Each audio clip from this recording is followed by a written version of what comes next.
det händer mina 3 döttrar någonting. Förstår ni vi föräldrar, förstår ni vad ni håller på med? Du vet, jag kommer inte ge mig. Vi kommer se och se. Ni har blod på era jävla händer om det händer mina döttrar. Angry parents standing up to politicians. They are saying no to a plan to build a home for asylum seekers near a school. This scene is not taking place in any of the countries that have been reluctant to receive refugees. Instead, it's taking place in Sweden, the nation that received more immigrants last year than any other country in proportion to the existing population. De springer gatlopp dagligen för att de inte vågar ingripa när de här så kallade nyankomna kommer till Sverige. Hur fan ska ni kunna skydda våra barn som går här? Today on Talk to Al Jazeera, the backlash against immigration in Sweden. Why the tide is turning.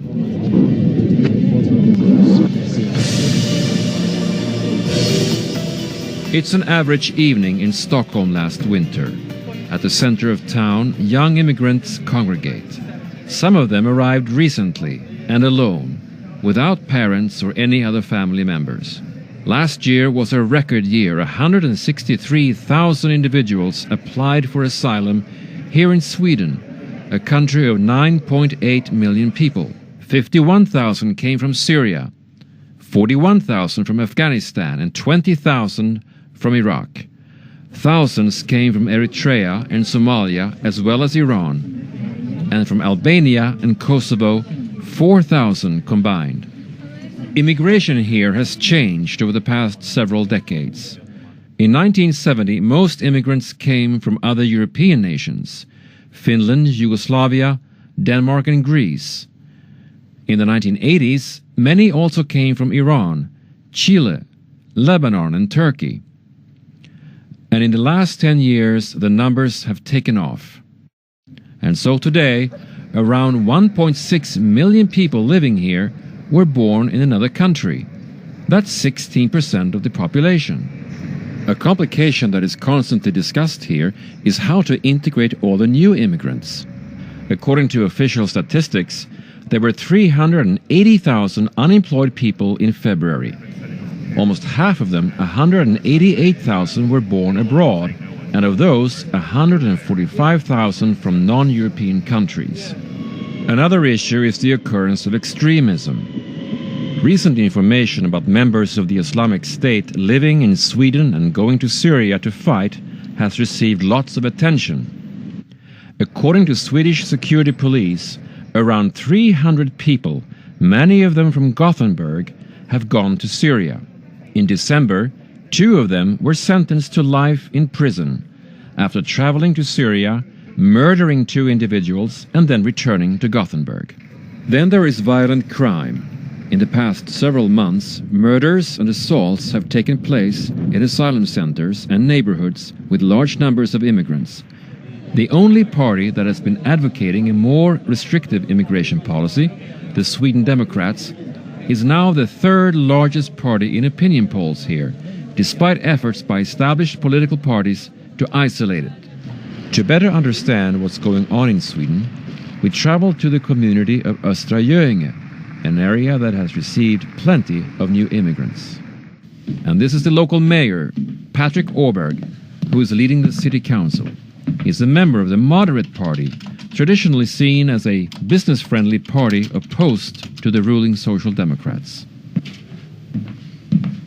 I want to ask you first about how difficult it is for the people of this town to have absorbed so many refugees in the past several months. Vi har under 2 års tid haft en stor inströmning till vår kommun.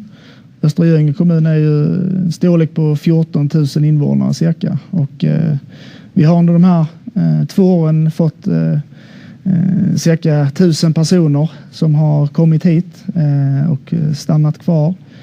Och sen har vi haft cirka 15 000 personer som har snurrat, som har varit här tillfälligt. Och det är stora utmaningar att få samhället att hålla ihop. Att alla ska kunna känna att det här gör vi för att stå upp för en solidaritet. Både för det mottagandet vi har i Sverige och det mottagandet som vi ser i Europa. Vi har velat hjälpa till, men vi har också sagt att fler måste göra detsamma, för vi kan inte göra det här själva. So you're trying to get the message across now to the Swedish government that either more needs to be done, or what else would you request that they do right now? I Sverige just nu så tror jag att vi behöver ha en paus i det flyktingmottagandet som vi ser. Vi har under väldigt kort tid sedan i juni månad förra året har vi tagit emot över 100 000 personer i Sverige. Som du kanske har sett här i Östra Göinge så har vi väldigt få bostäder att bo i. Jobben växer inte fram i den omfattningen som vi behöver göra för att suga upp det antalet som nu kommer. Ska vi kunna hjälpa fler framöver så måste andra hjälpa till nu för att vi i Sverige ska kunna rätta till våra system så att vi kan få människor ut i arbete så att de som kommer kan få starta ett nytt liv här i Sverige och bli svenska medborgare helt enkelt. When we talked to the local people here to find out what they think, we got a mixed response. Ja, jag vill egentligen inte så insatt i det, men nej, det är väl rätt. Kanske lite mycket, men det är som sagt det är alltid roligt med olika kulturer som kommer in här. Så jag tycker bara det är roligt, men sen att man inte kanske kan ta hand om allting, då blir det svårt. De gör väl så gott de kan, förstår jag. Det är ju svårt. Men ja, det har nog blivit lite mycket invandrare. Vi har ju haft problem med inbrott och själv har jag haft inbrott. Men det är ju något som man aldrig har varit med om förut. Men de flesta här har väl en kristen uppväxt och kommer det en annan religion. Och vi har ju det här att vi är öppna religionsfrihet. Alltså, men är det så att man tycker att religionen ska vara lag, då är det lite problematiskt förstås. För så ser ju inte vi på det här.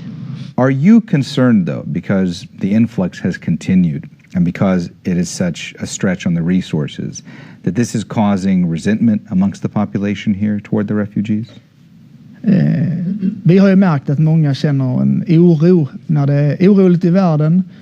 När det kommer väldigt många på kort tid så känner folk en rädsla av att hur kan det här påverka mig?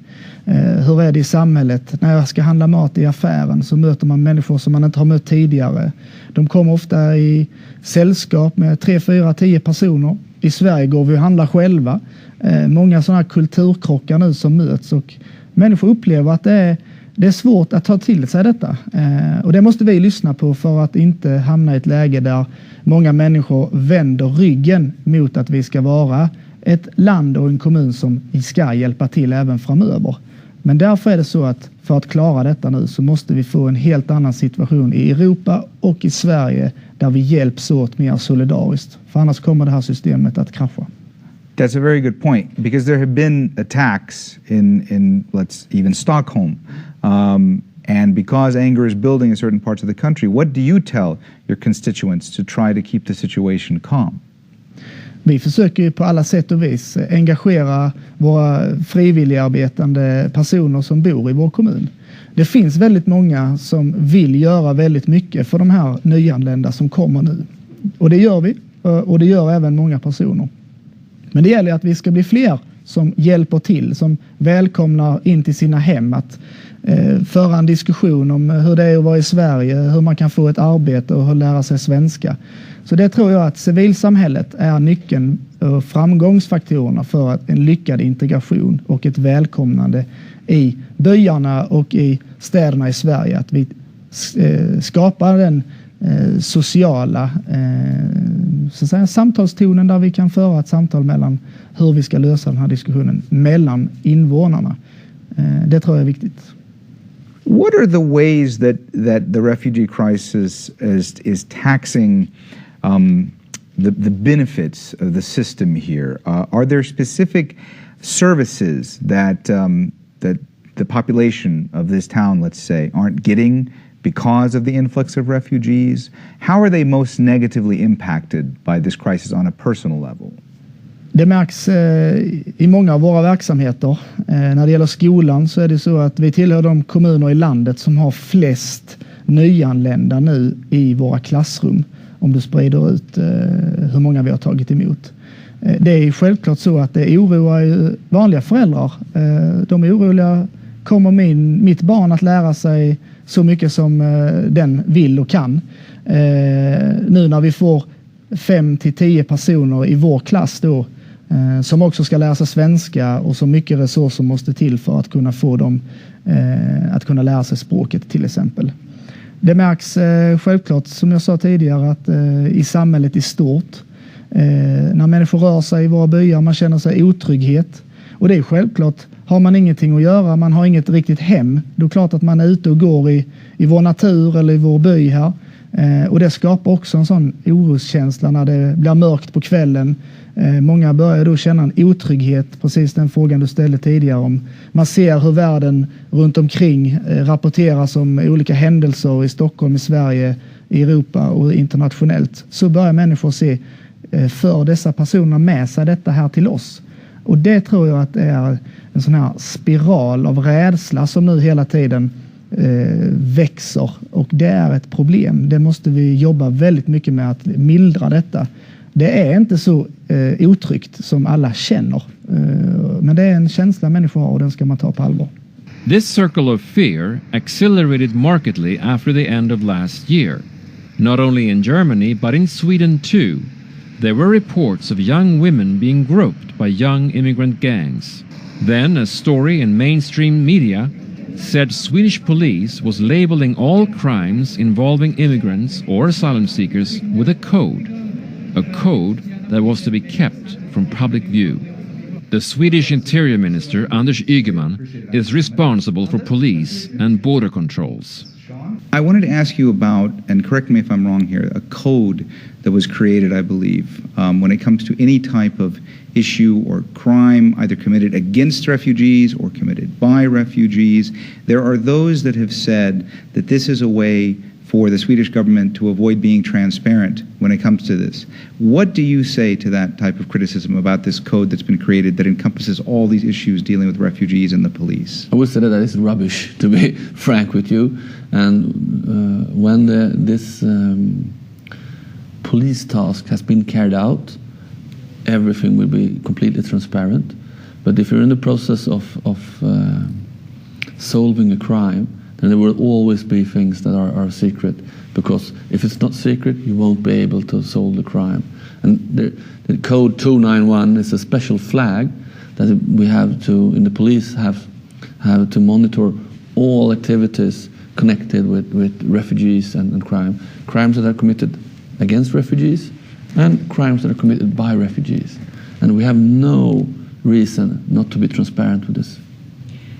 There are those who say that Sweden has been so welcoming and so generous, but that it's gotten to a breaking point, that it's tearing at the social fabric and at the welfare state.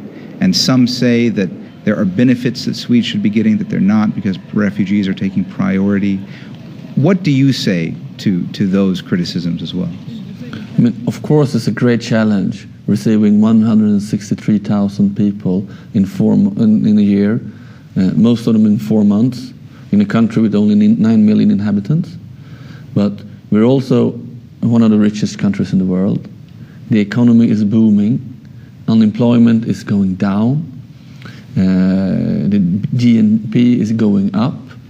So, of course, we, at this stage, could have resources for a great welfare system, but also helping out children in need, fleeing from Assad or Daesh or ISIS. When we spoke with the mayor in Östergötland, he was saying that, in fact, even though they don't believe they can take in any more refugees, that it has had its benefits. The taxes are down, that people are able to make more, that it's helped the economy there. Is there a more beneficial aspect to the refugees coming to Sweden than a detrimental aspect? I think that a little bit depends on who's looking, because you could find that there's some great things for the economy. We're invested in the future of Sweden, but there also been some quite hardship in the social sector, in the school sector, where we have to put more money and more resources to be able to have even better school. So I think in the short run, this is a challenge of the economy and a lot of other things. In the long run, if we will be able to teach these people Swedish, making them come out on the labor market, then we can also benefit from this. And this could really be an investment in the future. So you've been outspoken about saying to the government, we need to stop the influx, we need to slow it down. What has the response been to you from the government? Jag har ju haft och varit engagerad i den här frågan i 3 års tid. Om man tar för 3 år sedan så kunde man knappt prata om den här frågan. Den var så pass känslig för att vi har då i Sverige partier som har så att säga, tagit den frågan och gjort den till sin egen. Och då har vi andra partier valt att inte vilja prata om den, för då tror vi att vi gör oss själva en tjänst. Jag tycker att vi har gjort helt fel. Självklart så ska vi prata om de utmaningarna som nu migrationsströmmarna som de medför till Sverige då. Och det har jag pratat om i 3 års tid nu. Idag är det en helt annat läge. Jag tror att regering och riksdag förstår hur allvarligt läget är, och jag kan säga att med den höst som vi har nu 2015 som vi har passerat, så blev det extra tydligt att vi måste få ner antalet för att kunna klara detta. Vi kan inte på så kort tid ta hand om så många människor. Vårt system klarar inte det, och det har man lyssnat på äntligen. The immigration crisis has come on the heels of many other changes that have altered the relation of government and the people here. For example, while the central government was firmly in control of the welfare state when it was built, new actors, including private companies, are now involved in running the system. There is a sense here that the Swedish model is in rapid transformation. Can you tell me, in your estimation, where is Sweden now when it comes to refugees compared to where it was in the 90s when it came to taking in refugees? I think we have a tradition of welcoming refugees. I think the difference is that Sweden is another country today than it was in the 90s, when we didn't have this kind of problems with the refugees from the Balkans when Yugoslavia collapsed. And there are a lot of reasons. And one main problem is that we try to see that we are the same welfare state as we used to be. But during the 90s and the early 21st century, a lot have changed in Sweden. We have a new extreme right parties, the Swedish Democrats, who advocates this question all the time, again and again. But we also have changed. So in many ways, new public management has conquered Sweden in a way that it has in few other countries. And new public management is a movement or a new pattern of governance, which means that we take ideas from the private sector. So competition and privatization are new, quite normal. And we didn't have that situation in the 90s. So Sweden has changed, even if we would like to say that we are the very same country. Does it seem to you that there are 2 crises going on right now, that there is the refugee crisis that's happening, but then there's also a more existential crisis that Sweden is going through right now? What do you mean by existential? I mean, looking inwards, trying to figure out what the country is, what it represents. Yeah, people start to wonder, I think. It's not the same Sweden as we used to live in. I've heard people in Sweden saying that they believe that this crisis is going to mean that Swedes lose benefits in towns and municipalities, welfare services, medical services. Do you see any evidence of that? Not evidence, but the fear is there, of course, for many people. We have problems with the schooling system. We have problems with taking care of the elderly, and the population is rapidly aging. So there might be a fear. We haven't seen any discussion. We have seen the discussion, but we haven't seen any actions taken by government. That's it. But I mean, there are dangers. What if we decide we have a housing crisis? What if we decide for building special houses, special communities for the refugees? And here, a lot of my friends in their 60s, they sit with their 30-year-old children at home because there are no places to go, especially in Stockholm, Gothenburg, and Malmö. So it's I think the government has to be very careful how to solve this situation, because they might evoke some very bad feelings in huge masses of people. For some, the crisis affecting Sweden is more serious than anything they have experienced in their lifetime. Ivar Arpi, a columnist, says he has seen friendships and relationships break as a result. We need a pause in welcoming refugees. I mean, basically, if you look at to the European Union, Sweden has had this view of the European Union that we can do this together, and the rest of the European Union has had the view that I think Sweden can do it by themselves, and we can't.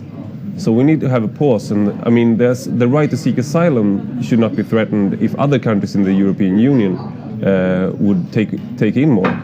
But as for Sweden, when you look at how many problems we're having right now, we can't take in anymore, and it's not the humane thing for the asylum seekers, and it's not good for the society.